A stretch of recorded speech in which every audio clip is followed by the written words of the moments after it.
But let's go back to our top story regarding Guptagate and the debate that unfolded in the National Assembly today. David Maynier, who is the Democratic Alliance Defence spokesperson, was vocal in the Assembly. He joins me now from Cape Town. Good evening, Mr. Maynier, and thanks for your time. This session was really meant to answer questions about who really is responsible. Do you think it achieved that objective? Well, we have said from the start that we think the investigation was part of a damage control exercise, essentially to protect President Zuma and members of his cabinet.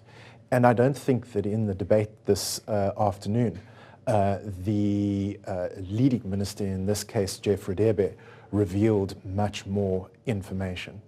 We have, from our reporter who's looked through that report, talking about Kolwane admitting that he was under pressure from number one, which I imagine refers to the president, about the matter how Atul Gupta went directly to the defense minister, and so on, it unfolds. It does seem like there were some crucial details highlighted there. Do you think the opportunity was missed in Parliament to probe those specifics? Well, I think you're absolutely correct. The minister only made the report public possibly just before the debate or even during the debate. And so the opposition went into Parliament with light weapons. But had we had the report, we would have gone in with some very heavy artillery, largely because the report, which I've had a very brief look through, in fact supports the opposition's main argument that the scope of the investigation did not include President Jacob Zuma and ministers, and also that the Minister of Defence was negligent in not communicating her decision concerning the use of Air Force Base Waterkloof to her department. Bearing that in mind, Mr. Maynier, do you think another debate in the National Assembly is necessary for this? Do you think it's necessary even for the public protector to investigate? Do you think there's enough in this report, more clues which can be probed?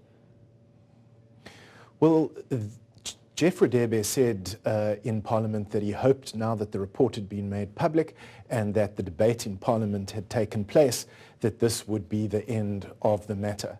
That is simply not going to happen. As you know, we have approached the public protector to investigate this matter, and I think it's not so much a case of what is in the report, but what is not in the report, which hopefully will cause the public protector to launch an independent investigation into Guptagate. And what do you think is omitted from the report?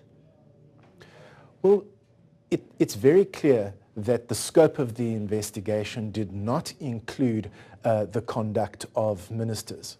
If you look at the report, it's clear that the Minister of Defence knew that the Gupta family had their eye on the Air Force Base Waterkloof, and yet she did absolutely nothing to officially communicate to her department that she had taken a decision that the Gupta family were not permitted to use Air Force Base Waterkloof.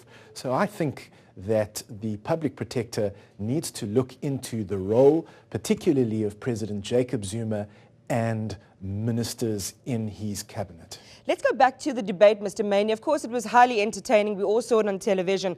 But on a serious note, do you believe that the president or anyone in the ANC is serious about addressing concerns raised by South Africans over Guptagate? Well, what is remarkable about this case is that there was an investigation at all. Bear in mind that a far more serious case, Guptagate, where the SANDF lost 14 soldiers in a firefight in Bangui. There's been no investigation into that matter, which it would seem to me is much more serious. And so the question is, why was Guptagate investigated?